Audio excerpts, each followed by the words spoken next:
It's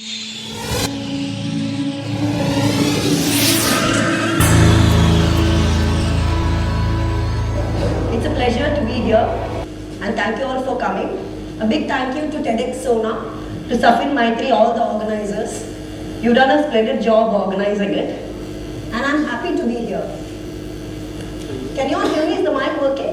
Yes. Okay. What I'm going to talk to you about today is 5 rules for growth. Can we have the slide, please?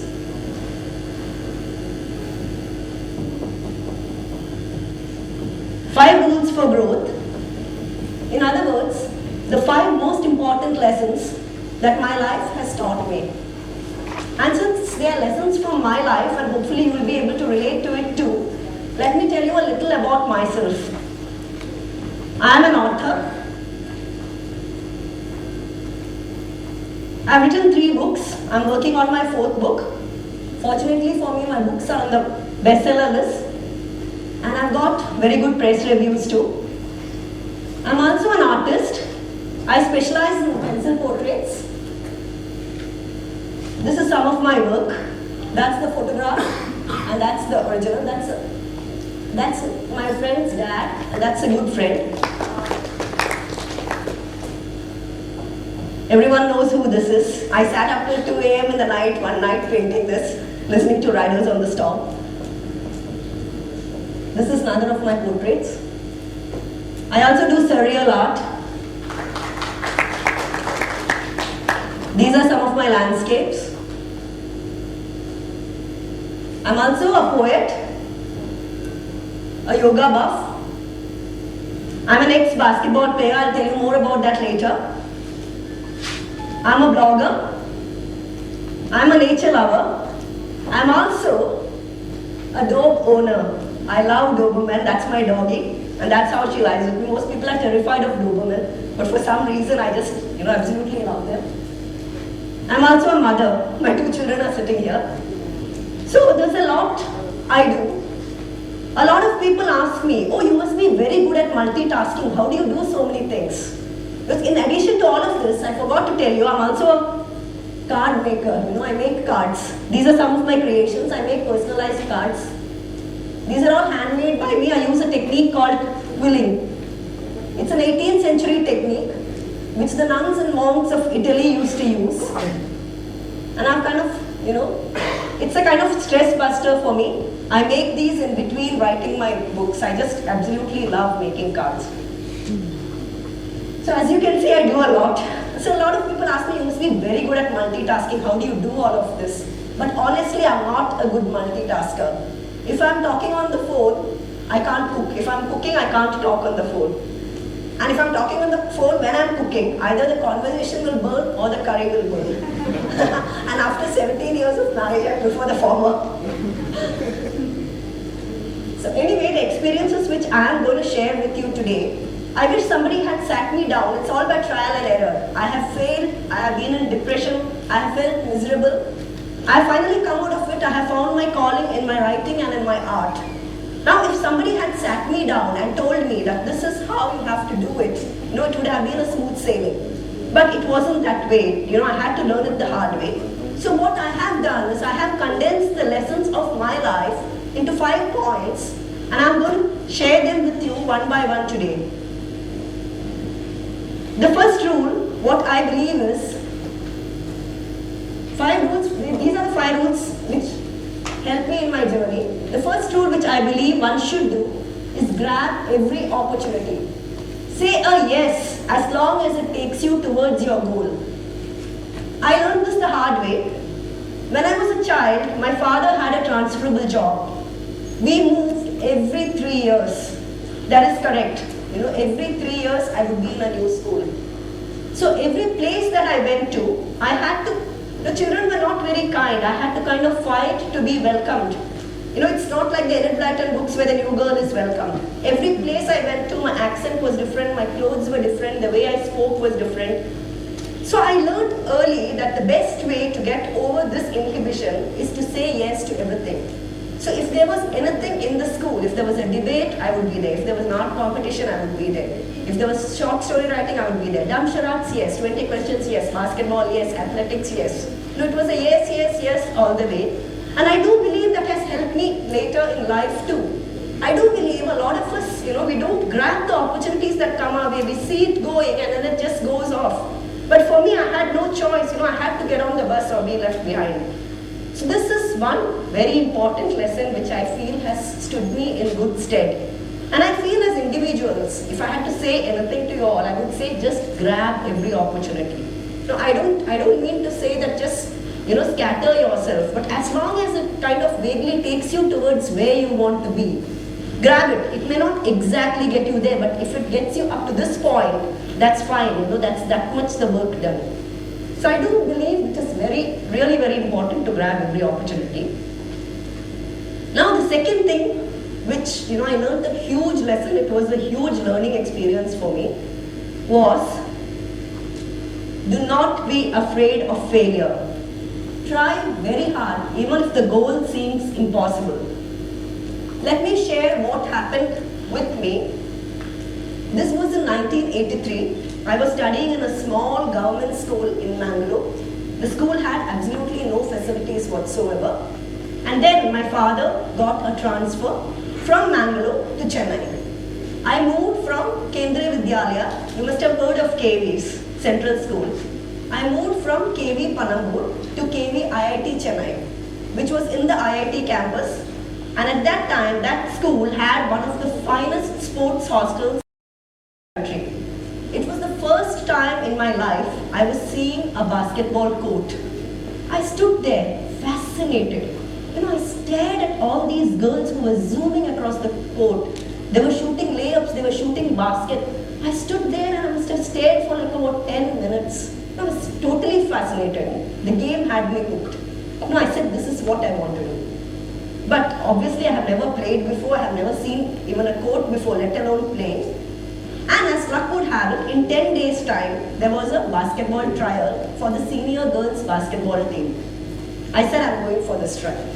Now, till then, I've never even played basketball. Which standard were you in? From 6th, I had moved to 7th. So I was in 7th standard. 12 years? Around 11 years or 12 years. So I went there and then there was this notice put up for the senior girls basketball team. And there were 68 of us for the trials. And they were all students from 7th to 12th because you had to be in 7th to qualify for the team, for the senior team. Otherwise, you would be in the junior team.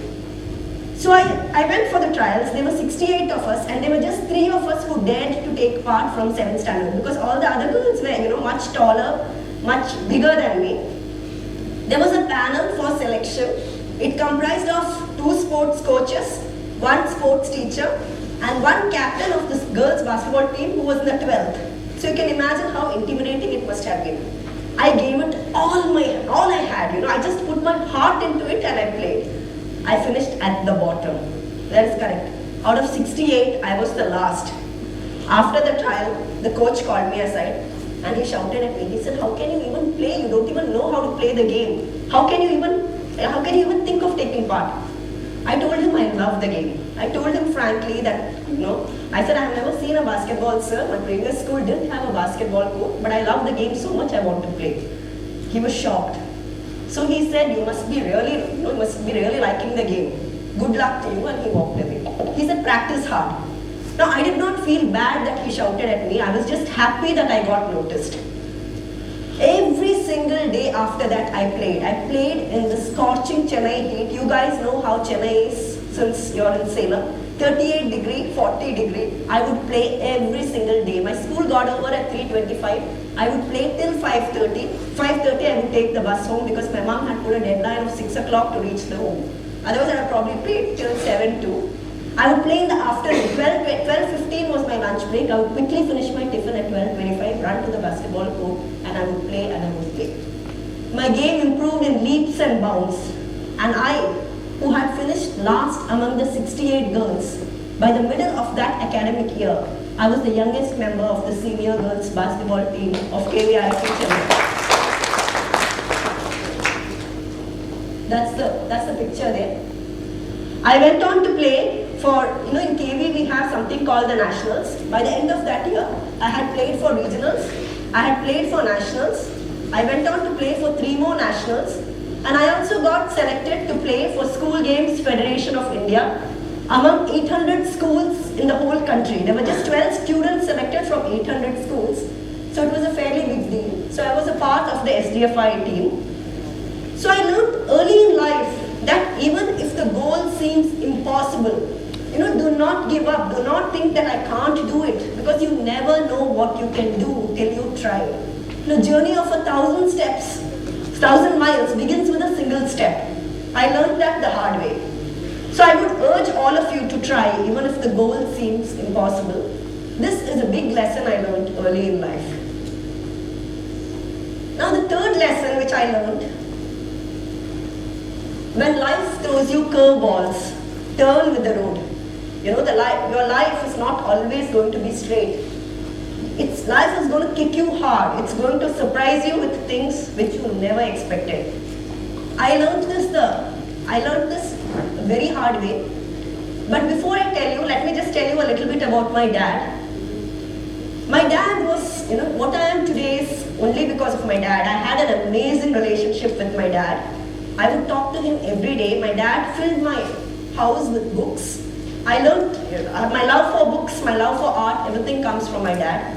And even if after I got married, I would have these long discussions with him. There was not a single day which passed when I wouldn't call him up and speak to him.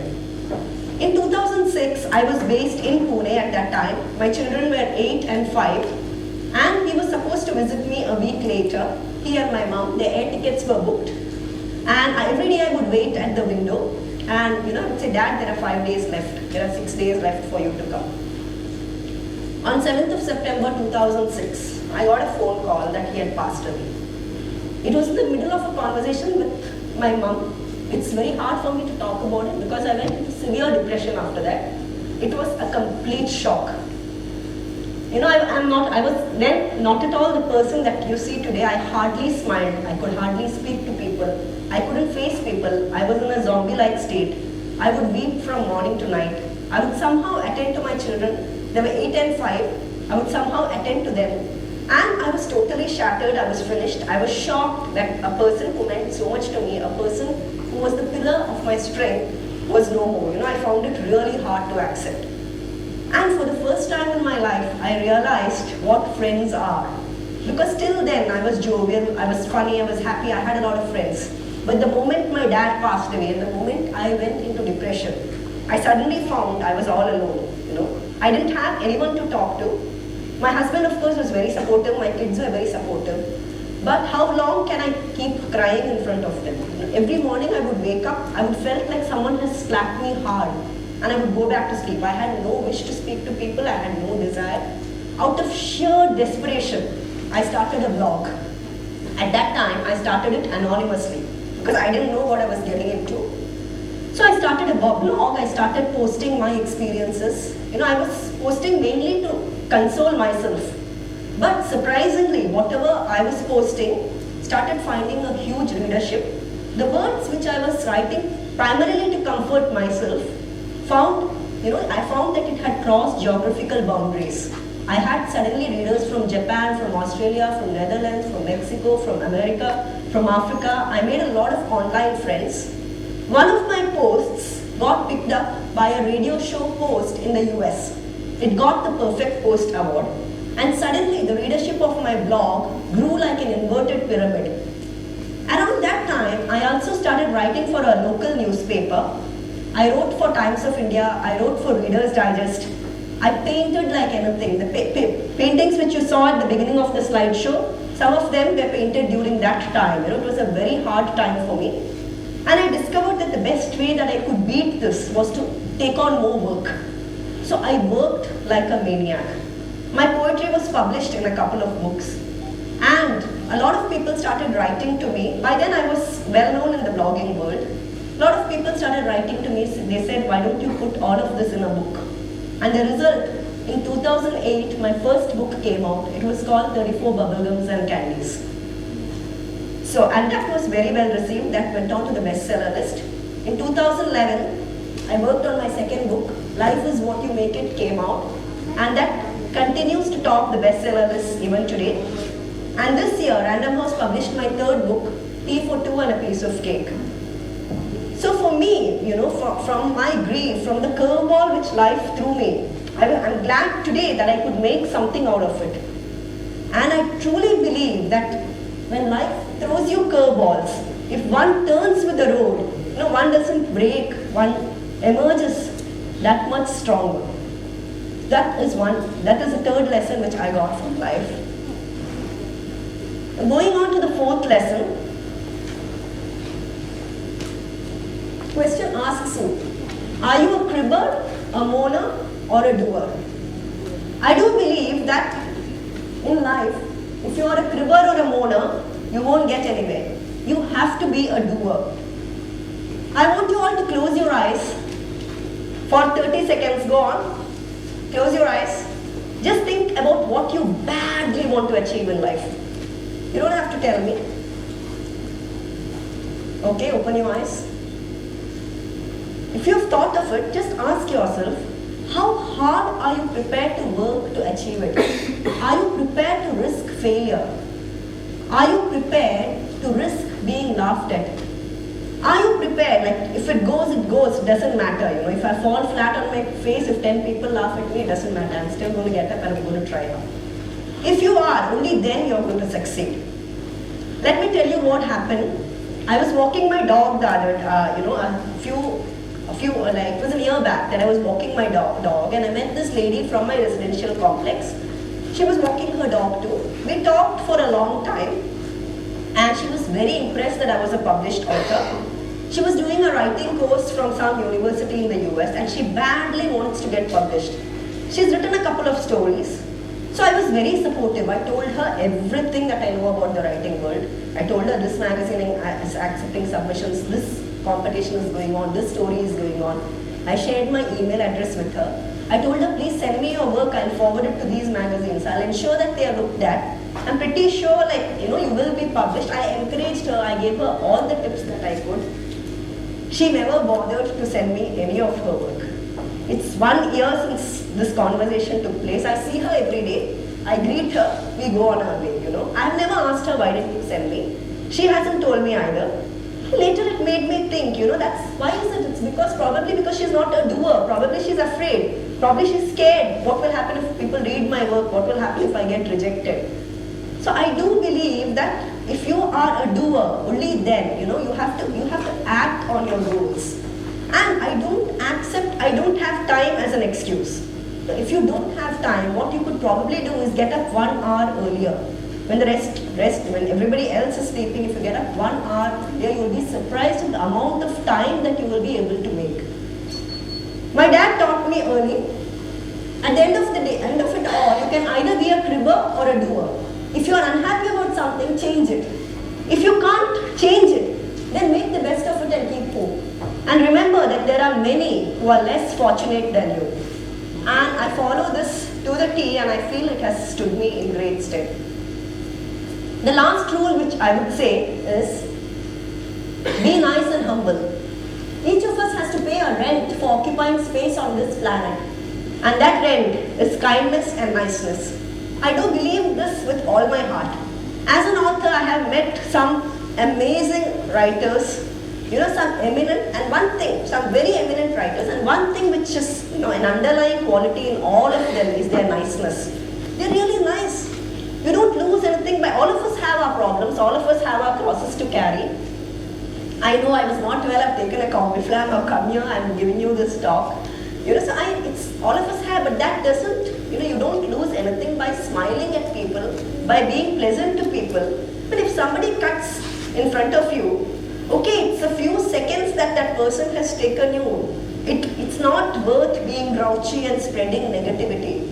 I truly believe that all of us have to be positive, If there is love, if there is kindness, if there is hope, all of us are striving towards our goals. We are all carrying our crosses. And I do believe it's very imperative to be nice and humble. I feel that is the underlying thing of everything that you do. If it's tempered with humility and niceness, it will really take you far. So there it is. That is what I had learned in this journey. I'll summarize it. Grab every opportunity. Do not be afraid of failures. Turn with the curveballs. Be a doer. And finally, be nice and humble. I hope you have all enjoyed what I had to share. Thanks a lot for listening to me.